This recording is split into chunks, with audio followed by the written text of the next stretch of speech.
Concrete संरचनाओं में जंग नियंत्रित करने के लिए निर्माण प्रथाओं पर जागरूकता अभियान।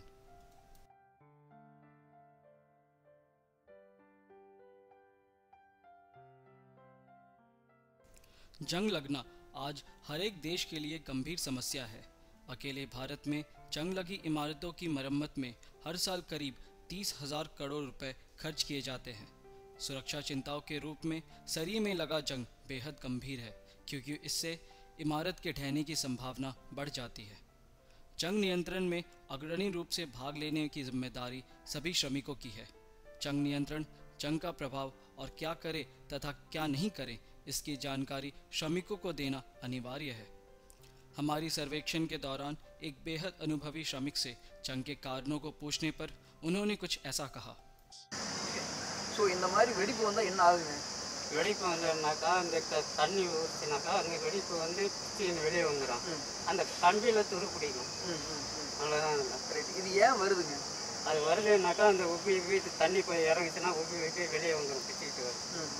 இது மொட்டை மாடி இல்லையா, வளையல் கோச்சி மாரி போட்டு டம்மி காலம் இது. அதில் தண்ணி ஊற்றினாக்கா என்ன ஆகணும், தண்ணி பட்டுச்சுன்னா அதில் வெடிப்பு மாரி இப்படி வந்துடும். அவ்வளோதான். இப்போ இதனால கட்டடம் என்ன ஆகுங்க? जंग और उसके प्रभावों के बारे में श्रमिकों के बीच अज्ञानता एक बड़ी समस्या है। दुर्भाग्यवश 20 वर्षों से ज़्यादा अनुभव रखने वाले श्रमिक भी नहीं जानते कि जंग कैसे लगता है, इसके प्रभाव तथा जंग नियंत्रण के उपाय। हमारा समाज निर्माण उद्योगों के श्रमिक पर विश्वास रखता है कि वो समाज को मजबूत इमारत देंगे। फिल्म के अगले भाग में जंग के बारे में हम थोड़ा और जानेंगे। यह कंक्रीट में लगा एक सामान्य सरिया है। वाहनों से निकलने वाली कार्बन डाइऑक्साइड, वातावरण से ऑक्सीजन, खारे पानी से नमक और हवा की नमी सरिया में जंग लगाने का काम करती है। इनको फिल्म में आम लोगों की समझ और सरलता के लिए एक मच्छर से प्रदर्शित किया गया है। इनकी सरिया के साथ प्रतिक्रिया ऐसे होती है जैसे मच्छर खून चूस रहा हो। इसके कारण जंग का निर्माण होता है और सरिये की मोटाई कम हो जाती है। यह एक 16 मिलीमीटर का सरिया था, जो जंग लगने के कारण करीब 10 वर्षों में मात्र 6 मिलीमीटर का रह गया है। जंग लगने के कारण सरिये के आसपास बेकार परत का जमाव हो जाता है, जिससे सरिये का आयतन 8 गुना तक बढ़ सकता है। इस बढ़ी हुई आयतन की वजह से कंक्रीट में दरार आ जाती है। किसी भी इमारत या पुल की आयु उनमें लगे सरिये की मजबूती पर निर्भर करता है। अगर सरिये में जंग लगी है तो उसकी आयु घट जाएगी और जल्द ही इमारत या पुल गिर सकती है।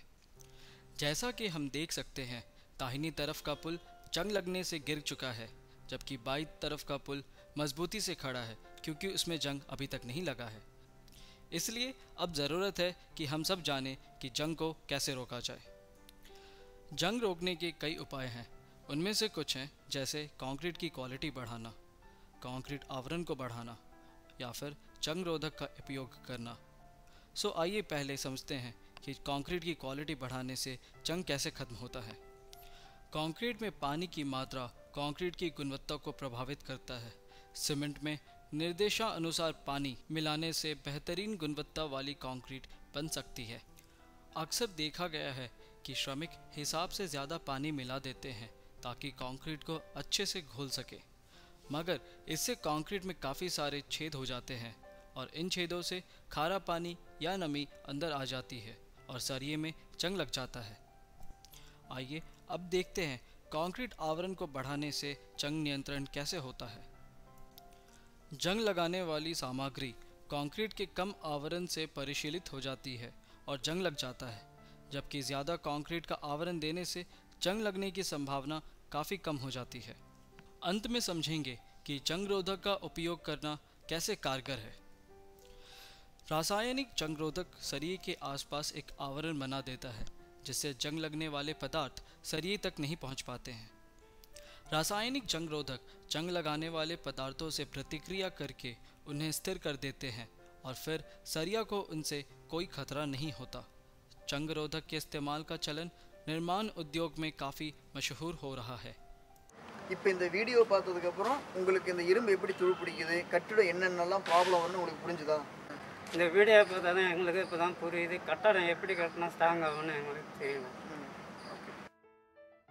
निर्माण उद्योग में काम कर रहे श्रमिक निर्माण की गुणवत्ता को बहुत हद तक प्रभावित करते हैं।